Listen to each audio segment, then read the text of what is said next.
Saudara-saudariku yang dikasihi Tuhan, Shalom, salam damai sejahtera untuk Anda semua, dan selamat bertemu kembali dalam Renungan Harian Katolik. Kita diberikan Injil yang berbicara tentang badai di tengah danau Galilea yang menghantam perahu para murid di mana Yesus ada di dalamnya. Dan ketika para murid ketakutan, maka Yesus menghardik badai itu dan badai itu menjadi tenang. Maka ayat emas yang kita ambil adalah, mengapa kamu takut, hai orang-orang yang kurang percaya? Ayat emas ini bagian dari Injil Matius bab 8 ayat 23 sampai dengan 27 tentang badai di Danau Galilea yang menghantam perahu para murid dan kemudian Yesus menenangkan badai itu. Gambaran tentang perahu yang dihantam badai silih berganti namun tetap bertahan, itulah gambaran gereja yang hidup. Itulah yang sering juga selalu kita dengar ketika Injil ini dibacakan dan kemudian diberi arti sebagai hidup gereja yang selalu dihantam badai sejak berdirinya sampai sekarang, tetapi tetap bertahan. Pada tahun 325 atau abad keempat, gereja baru saja keluar dari badai penganiayaan dan sedang menghadapi juga badai ajaran yang sesat, yaitu ajaran Arianisme. Namun Bapak Konsili tidak panik.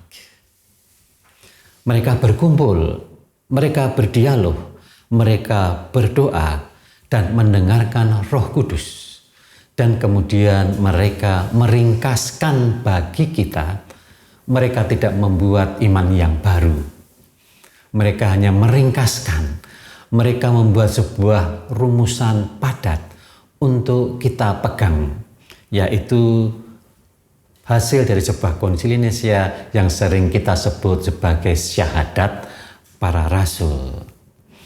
Namun jangan lupa, konsili Nicea bukan hanya menghasilkan syahadat atau pengakuan iman, tetapi juga menghasilkan kanon yang berurusan dengan tata hidup iman yang benar. Terutama kanon 20 ditetapkan oleh konsili Nicea untuk mengikatkan pada kita bahwa harusnya ada kesatuan hidup menggereja, bahkan sampai tata liturgi. Nanti akan kita lihat. Maka kalau kita berdoa, kita bukan hanya berdoa secara pribadi. Setiap gereja tidak layak membuat aturan-aturan liturgi tersendiri, bebas.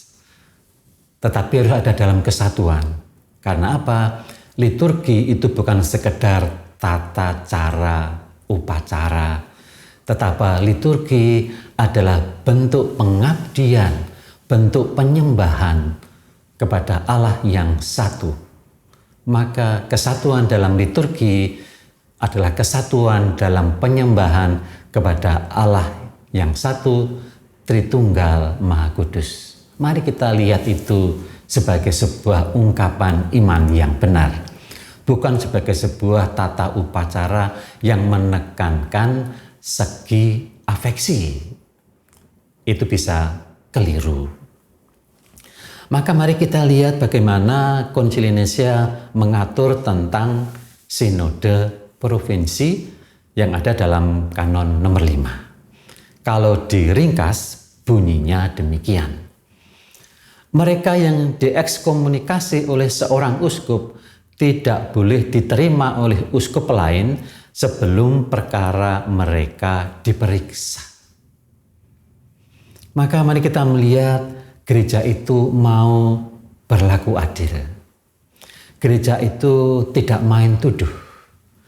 Maka ketika ada sesuatu yang kelihatannya menyimpang, kita tidak boleh serta-merta menghakimi. Kita tidak boleh serta mengatakan itu salah. Sebelum mereka yang menyatakannya menunjukkan apa maksudnya yang sebenarnya. Siapa tahu sebetulnya dia menggunakan kata-kata yang kurang tepat. Bukan imannya yang tidak tepat. Lanjut. Untuk itu hendaknya diadakan sinode 2 kali setahun di setiap provinsi guna memeriksa persoalan-persoalan gereja. Memeriksa persoalan-persoalan gereja dalam bidang liturgi, dalam bidang pewartaan, dalam bidang pelayanan, apapun itu. Maka tidak mengherankan kalau Keuskupan Agung Jakarta juga keuskupan-keuskupan yang lain selalu mengadakan yang namanya pertemuan pastoral.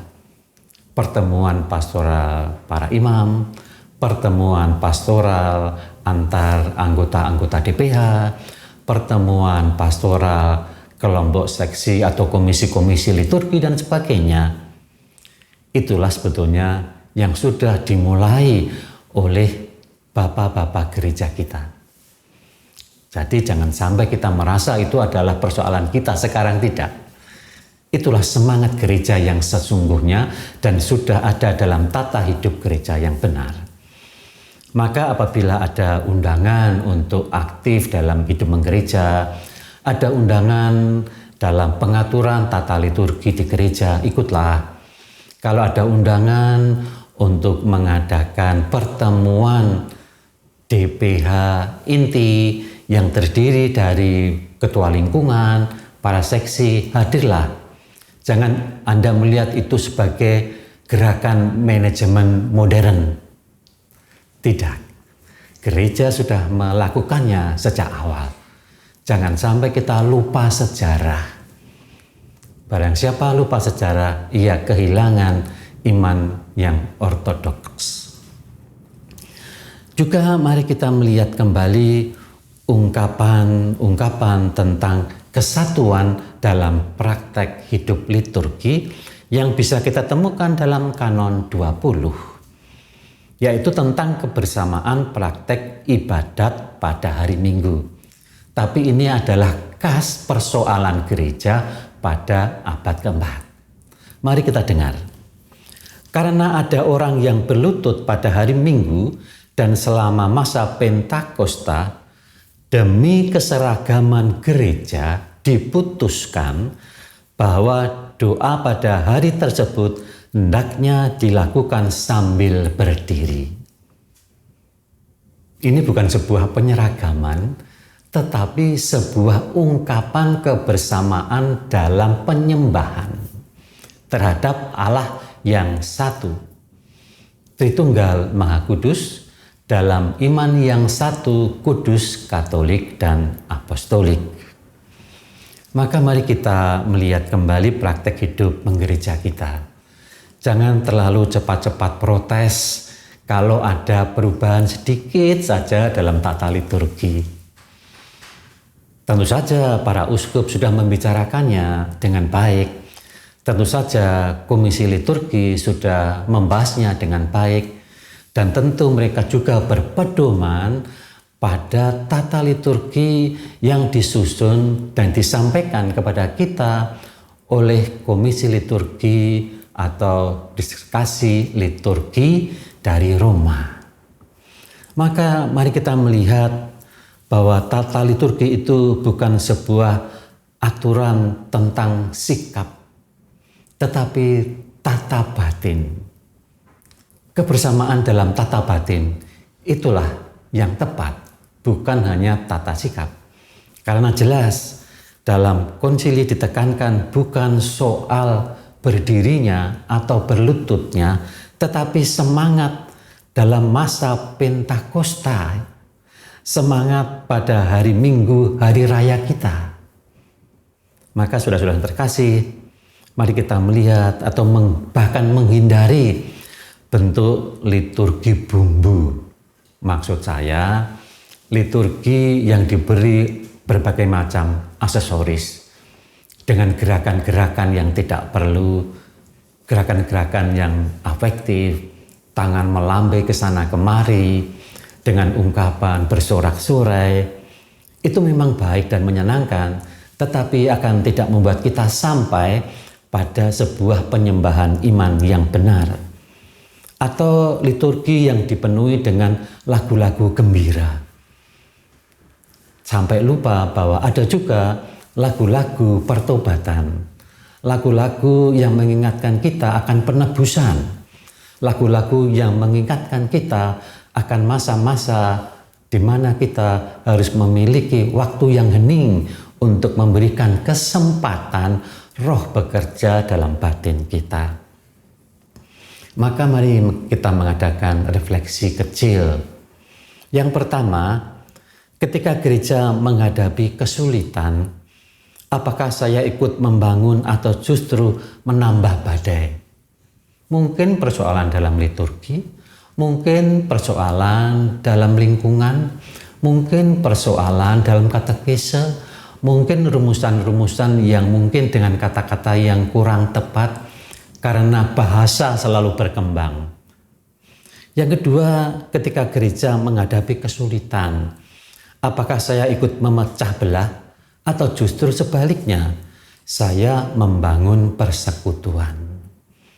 Saudara-saudaraku yang terkasih, dalam terang Injil hari ini dan juga dalam tata hidup yang benar yang ditunjukkan oleh Bapa Konsili Nisea, mari kita berdoa supaya kita tetap tabah dan beriman di tengah badai hidup kita.